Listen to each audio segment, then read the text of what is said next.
8h36, notre invité Éric Ciotti, député des Alpes-Maritimes. Éric Ciotti, bonjour. Bonjour. Merci d'être avec nous. Emmanuel Macron qui va accueillir Donald Trump, le président des États-Unis, le 14 juillet à Paris, pour célébrer le centenaire de l'entrée des États-Unis dans la mondiale. Vous trouvez que c'est une bonne initiative ou pas? Oui, c'est une bonne initiative. Inviter le président des États-Unis dans ce cadre de commémoration, c'est en tout cas légitime, il n'y a rien à dire à cela. Et des soldats américains qui défilent sur les Champs-Élysées, ça ne vous gêne pas? Parce que j'ai vu certains protester. J'ai vu Jean-Luc Mélenchon trouver que c'était une mauvaise idée. J'en ai vu d'autres aussi. Non, ça ne me gêne pas, bien évidemment. On a une fraternité avec les États-Unis dans le combat pour la liberté. Les Américains ont été à nos côtés dans les deux guerres mondiales. Ils ont été à nos côtés pour ce combat pour un pays libre, pour une Europe libre. Donc c'est naturel qu'ils soient là, en tout cas. C'est un coup politique médiatique de la part du président de la République. C'est mettre la France au niveau des grandes puissances. Quelle est, selon vous, sa volonté? On a le sentiment qu'il recherche une forme de modèle aux États-Unis. Est-ce que c'est Obama? Est-ce que c'est Trump? On voit bien que la vie politique française s'américanise. Les règles de communication ont pris le pas sur finalement les règles de la démocratie. C'est en même temps une pression sur la presse qui ne doit plus parler. On a vu les recommandations il y a quelques semaines de M. Bayrou, les injonctions. Hier, celle de M. Castaner qui dit qu'il ne faut pas regarder ce qui se passe chez Mme Pénicaud. Donc cette parole qui ne souffre aucune contestation. M. Macron ne veut pas qu'on l'interroge, il veut parler tout seul, en majesté. Oui, c'est le règne de la communication, de l'image. Viendra le temps des réalités et des réalisations et donc du bilan. Parce que pour l'instant, on est dans l'image et dans la communication et c'est pas mal fait. Bien, le 3 juillet, justement, Emmanuel Macron va s'exprimer à Versailles, congrès à Versailles, à la veille du discours de politique générale de son Premier ministre, Édouard Philippe. Est-ce que c'est une humiliation, selon vous, pour Édouard Philippe ? Très clairement. Je crois que la convocation du congrès revient à prononcer la phrase « J'ai décidé de dissoudre mon Premier ministre ». Il n'y a plus de Premier ministre. Il n'y a plus de Premier ministre. Le président de la République peut tracer les grandes lignes et le Premier ministre expliquer dans le détail la politique qu'il va conduire. Jean-Jacques Bourdin, le choix de la date n'est pas inédit. Il aurait pu le faire avant ou il aurait pu le faire après. Il s'était engagé à s'exprimer une fois par an devant le Congrès. Et ça, c'est légitime. C'est d'ailleurs une réforme de Nicolas Sarkozy. Mais choisir la veille du discours de politique générale du Premier ministre à l'Assemblée nationale n'est pas anodin, vous en conviendrez. Ça signifie simplement que le Premier ministre est relégué dans un rôle totalement subalterne. Finalement, le rôle du Premier ministre, qui n'a aucun soutien, si ce n'est une douzaine de députés qui ont trahi leur famille politique à l'Assemblée nationale, consiste en quoi? Il le dit. Quelqu'un proche de lui le disait dimanche dans le JDD. Le rôle du Premier ministre a été d'essayer de désintégrer, de désagréger la droite. C'est tout. C'est sa seule fonction. Le reste, il ne sert à rien. Il n'a aucune fonction. Le président de la République fait tout. Il ne sert à rien. Il va le démontrer lundi, une fois de plus. Bien. Est-ce que vous irez à Versailles? Oui, j'irai à Versailles. Vous irez? Non, parce que j'ai vu que le président de l'UDI ne voulait pas se rendre à Versailles, mais vous irez. J'ai entendu l'argument de Jean-Christophe Lagarde. Il n'est pas illégitime. Ce congrès va coûter sans doute 500 000 euros. Oui. C'est de la communication avant tout, mais on est convoqué. Je suis parlementaire, je respecte les institutions, je siège dans les. Tout le groupe Les Républicains ira? Vraisemblablement, oui. En tout cas, il n'y a pas de volonté du groupe de ne pas y aller. Bien. Vous parlez d'expression d'un pouvoir personnel concernant Emmanuel Macron. Est-il vrai que vous refusez de siéger au bureau de l'Assemblée nationale? Alors, nous avons hier soir... Que s'est-il passé hier soir? Il s'est passé quelque chose de très grave. C'est la rupture, depuis le début de la Ve République, de l'équilibre des pouvoirs à l'Assemblée nationale. Il y a eu finalement un déni de démocratie voire un hold-up démocratique, puisque traditionnellement, l'Assemblée nationale est gérée par ce qu'on appelle les questeurs. C'est peut-être un peu confus pour vos auditeurs. 3 questeurs, 2 de la majorité, c'est normal, c'est le fait majoritaire, et 1 de l'opposition, c'est l'équilibre des pouvoirs. Les questeurs, ils ont notamment la charge de gérer le budget de l'Assemblée nationale et de décider de toutes les dépenses et de contrôler aussi ces dépenses. C'est l'autonomie de l'Assemblée nationale. Eh bien, hier, la majorité a décidé d'avoir les 3 questeurs. C'est-à-dire qu'il n'y aura plus de contrôle, il n'y aura plus d'équilibre des pouvoirs. C'est la première fois sous la Ve République. On nous parlait de modernité, de nouvelles politiques, de répartition proportionnelle, d'ouverture. C'est la fermeture sur un clan. C'est l'absence de transparence. Éric Ciotti, l'un des 3 questeurs, Thierry Solère, en l'occurrence, est membre de votre parti, pardon.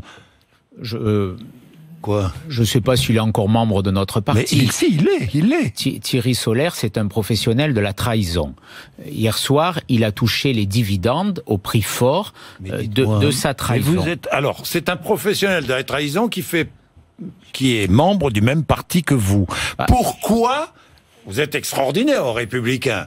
Pourquoi est-ce que vous n'avez pas exclu ces députés qui qui sont prêts à voter la confiance, la plupart des textes présentés par le gouvernement, peut-être pas tous, mais la plupart, pourquoi est-ce que vous ne les avez pas exclus ? La question n'est pas dans le vote des textes. Le vote des textes se fera en fonction de la qualité de ces textes. Chacun, vous êtes prêt à voter certains textes. Il y a des textes que, personnellement, je pourrais voter. Je ne voterai pas la confiance la semaine prochaine. Oui. Vous posez la bonne question, celle de l'appartenance de ces 12-13 députés qui sont aujourd'hui dans ce groupe, qui est un groupe de la majorité. C'est un groupe qui soutient le gouvernement, qui votera la confiance et qui a été créé... Mais c'est un groupe indépendant. Créé pour cela. Il est indépendant, mais il ne représente pas l'opposition. C'est là où il y a eu hier cet hold-up démocratique. Donc, moi, je souhaite, comme beaucoup aujourd'hui de députés du groupe Les Républicains, comme la plupart des militants de notre famille politique, que ceux qui ont décidé de ne pas siéger dans le groupe de notre famille politique, et il n'y en a qu'un, ne fasse plus partie de notre famille politique. Soit il la quitte, soit il soit exclu. Bien sûr. Vous souhaitez leur exclusion. Et on posera... Mais que fait et vous allez poser la question à qui ? Au bureau politique de notre famille politique qui se réunit le 11 juillet. Le 11 juillet, vous demanderez... Personnellement, je le demanderai. L'exclusion de tous ces députés. De ceux qui ne siègent pas dans notre groupe. Il n'y a qu'un groupe. Aujourd'hui, il faut la clarification, il faut arrêter avec cette forme de confusion. Cette confusion nous a fait du mal, c'était fait pour d'ailleurs pendant la période des élections législatives. Ces députés, cette expression de confusion nous a fait perdre, je pense, une centaine de députés. Ils ont une responsabilité lourde. Aujourd'hui, il faut reconstruire notre famille politique. Nous ne pourrons la reconstruire que sur des bases saines, claires, et avec une ligne droite autour des valeurs de la droite républicaine. Mais dites-moi, parce que la scission au sein des Républicains est actée, là. C'est pas une scission. Lorsque d'un côté, il y a 100 députés qui ont été élus sur un programme, un projet, avec un candidat En Marche en face, et que de l'autre côté, il y a 12 à 13 personnes qui n'avaient pas de candidat En Marche, le fait qu'ils n'aient pas été opposés à un candidat En Marche leur crée un lien de dépendance. Il faut qu'ils payent l'addition aujourd'hui. Autrement, ils ne seraient pas là. Donc, ils n'ont pas de liberté. Nous sommes libres. Nous sommes libres de choisir ce qu'on peut voter, selon la qualité du texte, selon l'intérêt général. Eux, ils sont liés, ils sont dépendants. Et on l'a vu hier soir dans ce vote sur la questure, ils font partie de la majorité. Et ce sont finalement un peu les complices masqués de ce pouvoir, et ils accomplissent les basses manœuvres. Hier soir, ce qui s'est passé sur la questure, c'est une basse manœuvre, c'est de la vieille politique. On nous dit que tout est moderne, c'est de la très très vieille politique. Alors la questure, c'est quand même intéressant d'être questeur, parce qu'il y a un bonus de 5 000 €, en plus de ses indemnités, un appartement de fonction, Éric Ciotti. C'est un appartement. Là, vous passez à côté de tout ça, là. C'est un appartement de réception. Oui. Enfin, de réception, pas uniquement pour le questeur, pour les groupes politiques. Donc c'est un outil au service des députés. La majorité a choisi de le donner à Monsieur Solère, qui par ailleurs fait l'objet d'une enquête préliminaire dans un dossier fiscal très lourd. C'est le choix de confier les finances de l'Assemblée nationale à quelqu'un qui est mis en cause. Ça fait beaucoup de répétitions. On nous parlait aussi de nouvelles pratiques. On nous parlait parler de moralisation, de transparence. Je vois que dans le choix des hommes... Vous avez des doutes sur l'honnêteté de Thierry Solaire? C'est à la justice de le dire, mais en tout cas... vous avez des doutes, vous? En tout cas, la justice en a, puisqu'il y a une enquête. Oui. Elle a été rappelée d'ailleurs pendant la campagne de M. Fillon sur M. Solaire. Vous en aviez à l'époque beaucoup parlé. Aujourd'hui, étonnamment, on en parle moins. Bien. Éric Ciotti, Marine Le Pen, ici même, hier matin, vous a tendu la main. Elle vous a tendu la main, pas à vous personnellement, mais elle a tendu la main à vos électeurs, une partie de vos électeurs, et aux élus des Républicains. Est-ce que vous êtes prêts à discuter, à ouvrir des discussions? Sûrement pas. Sûrement non pas. Mais elle vous tend la main, vous dites non. Je dis non, 3 fois non. Mais pourquoi dites-vous non? Nous n'avons rien à voir avec le Front National. Je le dis très clairement. Nous sommes la droite républicaine. En même temps, lorsque je vous dis ça, Jean-Jacques Bourdin, je n'insulte pas les électeurs du Front National. Non, mais ça vous dit toujours ça. Oui, c'est toujours la précaution de langage que vous prenez. D'abord parce que beaucoup ont voté précédemment pour nous. Et s'ils votent Front National, c'est parce qu'ils sont souvent dans une détresse sociale, dans une peur identitaire. Ils votent aussi ou Front National parce que vous n'avez pas su les retenir et que vous ne leur avez rien proposé. Et que l'on n'a pas su, lorsque nous étions au pouvoir, faire des politiques qui soient de nature à leur apporter des réponses. Donc l'enjeu aujourd'hui, moi ce que je veux, c'est réduire le Front National. C'est recréer un parti qui parle au peuple de France, une droite populaire avec des valeurs claires. Ces valeurs, ce sont lesquelles? La liberté, l'autorité, la nation, la France. C'est ce que dit le Front National, dites-moi, Éric Ciotti. Le Front National dit ce qu'il veut, mais moi je ne m'allierai jamais avec Madame Le Pen. Mais vous avez les mêmes valeurs. Non. Quelles sont les valeurs qui vous séparent? Je ne m'allierai jamais avec vous avez les mêmes valeurs. Le Pen. Elle a le même programme économique que M. Mélenchon. Nous n'avons pas la même position. Si le Front National évolue sur ce terrain-là. Mais moi, ce que fait le Front National ne me regarde pas, ne me concerne pas. Moi, je veux refonder une famille politique forte qui retrouve la confiance des Français. La droite républicaine existe dans ce pays. Et le diagnostic que nous faisons de la situation de la France, la désespérance sociale, le chômage, l'insécurité, le communautarisme islamiste, M. Macron ne les a pas dissous. Ces problèmes restent et il faut des solutions. Je crois que les solutions que propose ce pouvoir aujourd'hui sont illusoires et qu'elles ne donnent rien. Et les solutions que propose Marine Le Pen sont à peu près les mêmes que les vôtres, non? Les solutions de Mme Le Pen sont tout autant illusoires. Parce qu'au plan économique, elle conduirait immédiatement... Oui, mais vous me rappelez toujours le plan économique. Là, on ne parle pas du plan économique. Sur les questions de sécurité, sur les questions d'identité, sur les questions migratoires, vous avez exactement le même discours, Éric Ciotti. Vous voulez que j'établisse une comparaison? Mais c'est pas parce que le Front National dit qu'il pleut que nous, on va dire qu'il fait soleil. Mais vous dites aussi il pleut. Ce que je veux vous dire, le même constat. C'est que le Front National n'est pas pour moi un curseur.